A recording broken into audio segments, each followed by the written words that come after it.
The reason why most people don't make it, and my son John Leslie, boy, he's brilliant. He said because they focus more on their distractions rather than their destiny. People that are hungry, they don't care. They're focused on what they need to do to be here. They're going to keep social distancing from not only the virus and people and social situations. They're going to limit themselves, leaving the house, leaving only when it's necessary, and social distancing from negative, toxic energy, unproductive people. If you clicked on this video, you're already ahead of the majority because you're looking for growth.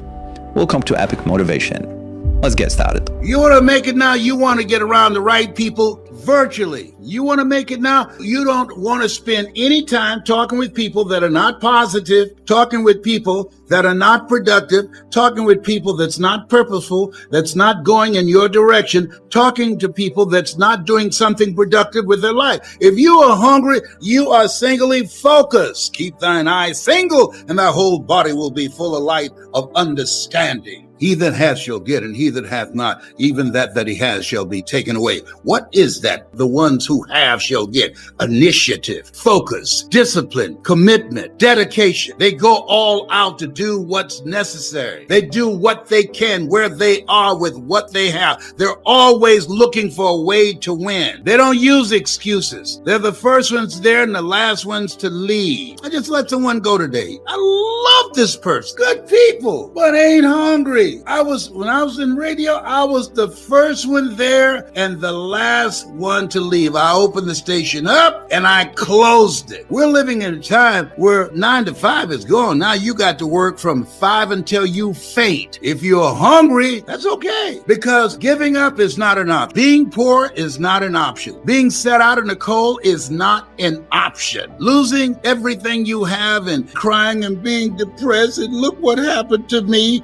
No, you're busy rebuilding. You are busy recalculating and making a radical change in yourself and asking yourself, what is it about me that I must change? See, your thoughts have brought you to where you are. Your current level of thinking, the quality of your thoughts, it produced the life that you now have. But people that are hungry take responsibility. I was talking to a friend of mine. He was talking about people that he's working with, how trifling they were, people that he was leading. I texted him back. I haven't heard from him. I say the speed of the leader, the speed of the group. They're a reflection of you. You pointing at them, but you got 3 fingers pointing back at yourself. Don't cast pearls before swines unless they turn and rend you. Yeah, they get mad. They don't want to hear the truth. And I'll never forget. I was with Dr. Johnny Coben. I graduated from the Universal Foundation for Better Living in Chicago. And I said, Dr. Coben, I was with a group of other ministers. I said, I only have 5 people every week on Tuesday that come to my meetings and on Main Street in Columbus, Ohio.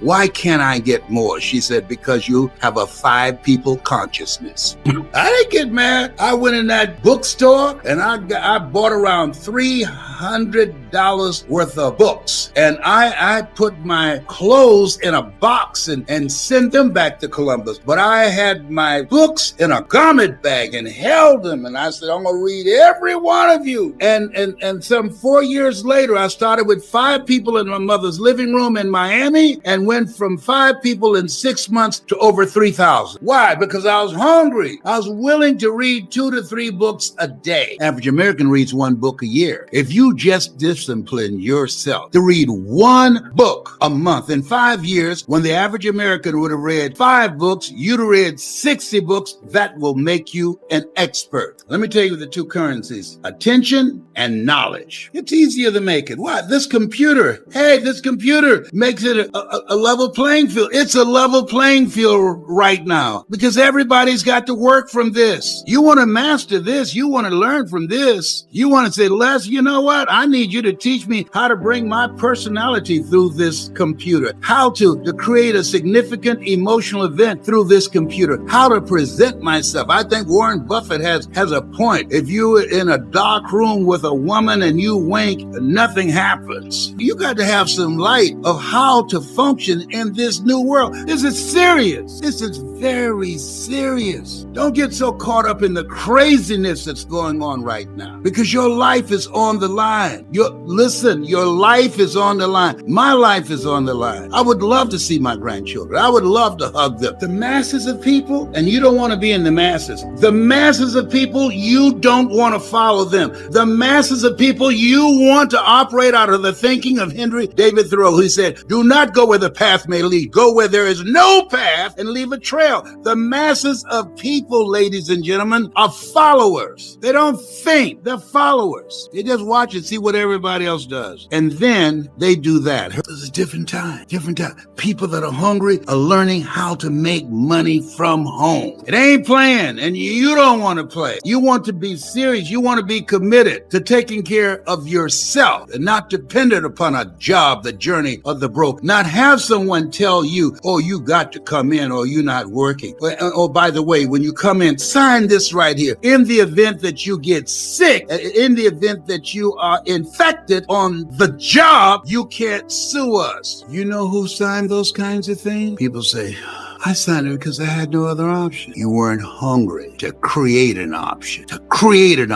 Somebody hungry was against it. Get out of my face. You think I'm going to sign that? Exempt you from any legal proceedings if I get infected in the job while doing my job? Think I'm crazy? It is what it is. But people that are hungry know that. People that are hungry know it's not fair. People that are hungry don't spend time talking about that it's not fair. They spend time looking for a way to win, to overcome the odds, to win. The people that are hungry, they start off right now acting like they're going to win, acting like they expect to win, doing the things they need to do, preparing themselves, studying, developing new relationships, upgrading their skills, and have a resolve and a determination and a sense of perseverance. I will persist until I succeed. This thing called life, we seeing some stuff we ain't never seen before. It takes courage. People who are hungry, they are courageous. They want to call their own shots. They don't want somebody jerking them around. There are three types of people. They're winners, they're losers, and they're winners who've not discovered how to win. And they keep on knocking their head up against the wall. They keep on frustrating themselves. They keep on making the same mistakes over and over and over again. They are stuck. Why? Because they don't know what they don't know, and they think they know. You can't see the picture when you're in the frame. That's where mentoring comes in. That's where coaching comes in. I want you to write this down. Get some help. Yeah, because you don't know what you don't know. The worst combination in the world that I think that I don't deal with is arrogance and ignorance. You see it in your children all the time. They think they know, and they don't know. I remember my son, John Leslie, we had an argument, and he said, listen to me. I said, excuse me, how long you been on the planet? How old are you? He said, 15. You're 15. I'm several times older than that. Would you agree? Yes, sir. Is it possible that I might know some stuff that you don't know? You just got here 15 years ago. That can be helpful to you. There's a book called The Kabbalion. He said, the lips of the wise are sealed to the ears of the ignorant. See, there's some things that we know, some things that we try and prevent our kids from making the same mistakes that we did. And the louder we speak, the faster they run toward danger, toward their friends. Isn't that interesting? Have you ever given somebody some advice based upon your experience, your observation, and they got mad with you? They got upset